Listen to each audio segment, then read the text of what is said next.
Hello everyone, this is Group 3. Today we are going to present the acquisition between Taylor Morrison and William Lyon Homes. I want to first introduce my group member, Ayush. He he is a Master of Science of Engineering Management student at UTD. And Cody, he's studying MBA here. Jimin, he is studying Master of Science in Finance here. And me, Maggie, I'm studying Master of Science in Finance and Accounting here. Now let's get started. So first, I want to introduce you the background of these two companies. Taylor Morrison is one of the largest home builders and developers nationwide. It is the product of the merge between Taylor Woodjohn, which was founded in 1927, and Morrison Homes, which was founded in 1905, and is one of the most trusted home builders in the United States. It also provides financial services to to its customers, and it mainly operates on West Coast, and it's expanding now. William Lyon Homes is one of the largest U.S. regional home builders headquartered in California. It specializes in designs and single-family homes. If the acquisition is a success, it will create the nation's fifth largest home building company, and Taylor Morrison can enter markets located in Washington, Nevada, and other states.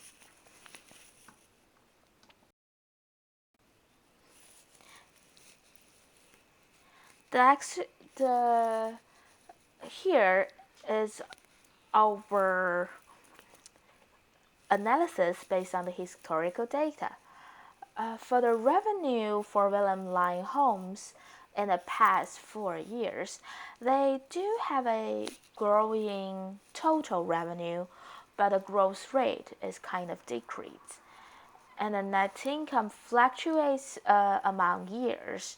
The margins is 2.7% in 2017 and 3.0% in the last 12 months.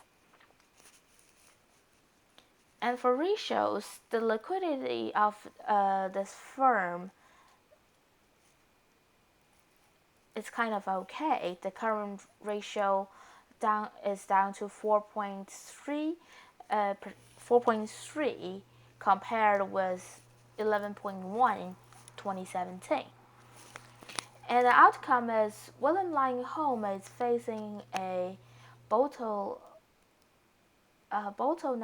due to several years of quick development.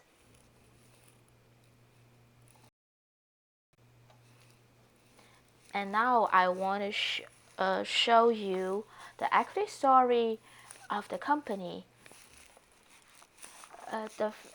I think the acquisition between those two firms will give some advantage to Taylor Morrison.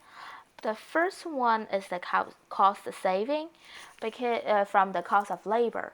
Because of the merge, some of the employees would be redeployed, and those experts could bring the company a better profit. The second benefit would be the overhead costs could be reduced, including the cost from advertising and promotion and inventory management. We believe that 75% of the annualized synergies would be allocated to those savings from selling, general, and administrative. The Taylor Morrison could also get efficiency due to scaling because it has become the fifth largest home building in the States, and it can also expose to the entry levels and single family home building sectors. I mean, for Taylor Morrison, it can get a chance to know the single family home building, and for William Lyon Homes, it can enter the entry level home building market. And here are the general assumptions of our analysis, including discontinued cash flow, trading multiple, and transaction multiple.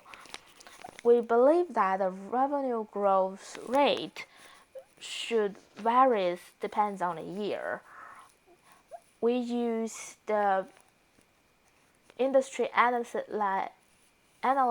by JP Morgan and Bloomberg to make sure our growth rate is in a reasonable range. And we believe that in 2019, the growth rate should be negative 4%, and in 2020, it should be around 7%. And from 2021 to 2023, the revenue growth rate should be around 2%. And we believe that the terminal growth rate of the company can be estimated with the estimation for the U.S. real estate market as a whole. So based on our assumption, it should be around 3.5%. And some of the expenses, including depreciation and others, is a ratio over the revenue.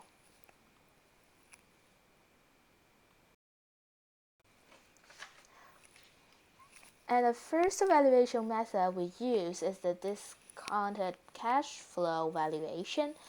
And based on this valuation method, we think that this acquisition has a value around $2.8 billion. We use the WACC-based valuation. And for WACC-based valuation, there's two parts, the cost of debt and the cost of equity. The cost of debt is based on the William Lyon Homes credit rating. So since it's a B plus rating, so we have 5.4%, and we are using the risk-free rate and from the 10-year treasury yield, so that should be 1.92%. And the marginal tax rate is 21%, so we have the after-tax cost of that around 6.8%. And the lever beta is calculated with the competitors in the industry. We choose 4 competitors, that's Green Brick Partners, Troy Point Group, MDC, and MI Homes. So we got a lever beta of 1.54%. So at last, we've got a WACC that's around 7.1%.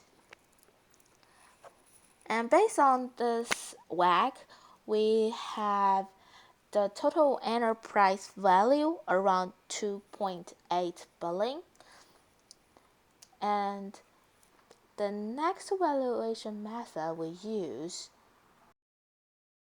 is the trading multiple analysis. But based on this method, we have a total enterprise value around 2.45 billion. And we have 3 multiples under consideration.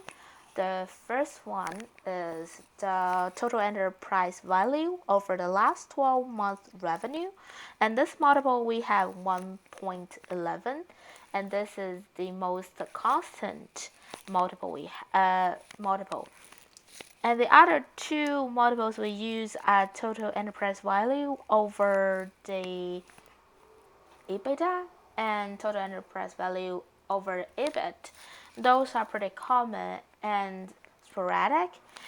And in our occasion, we have a total enterprise value over the EBITDA of around 18.80 and total enterprise value over EBIT around 1916.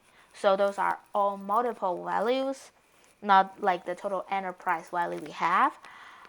And in this case, we believe that the 2.45 billion should be the correct estimation for the whole enterprise value. And the third valuation method we use is the transaction multiple valuation. Based on this method, we have an enterprise value of 2.7 billion. In this case, we use the multiples from total enterprise value over the last 12 months revenue and total enterprise value over the last 12 months EBITDA. So we got an average of these two multiples and using the industry average multiples to calculate the enterprise value, and it should be around 2.7 billion. And at last, we also think that the coronaviruses should be under consideration because it is a pandemic and it has affected a lot of industries, including the home building industries. Due to the pandemic, the sales of the houses has been dropped significantly. The sales of new single-family homes in March 2020 was 15.44% below February 2020 and 9.5% below March 2019. So no matter compared with last month or the same month from last year, there is a significant drop. And based on the past data, it is obvious that the spring and summer is the hot season for house sales. Actually, since there's a lot of price drop in the houses, a lot of investors plan to buy new houses, but it is still unknown that whether those investors' interest can overlap the losing confidence of common residents. So the final result is still kind of unknown. And since the effect is still unknown, we think it is better for us to reduce the terminal growth rate for the whole market.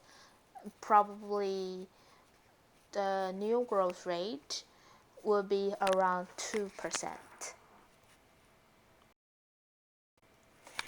And at last, we want to set up recommendations on this transaction. We think that it is better to beat the company around 2 billions because 2.8 billion is the highest value or among three valuation methods between discounted cash flow, trading multiple, and transaction multiple. And the synergy considerations are mostly related to SG&A cost savings. Around 75% of the synergies are from SG&A savings, so it is better to consider SG&A when thinking about synergies. And that's all. Thank you for listening.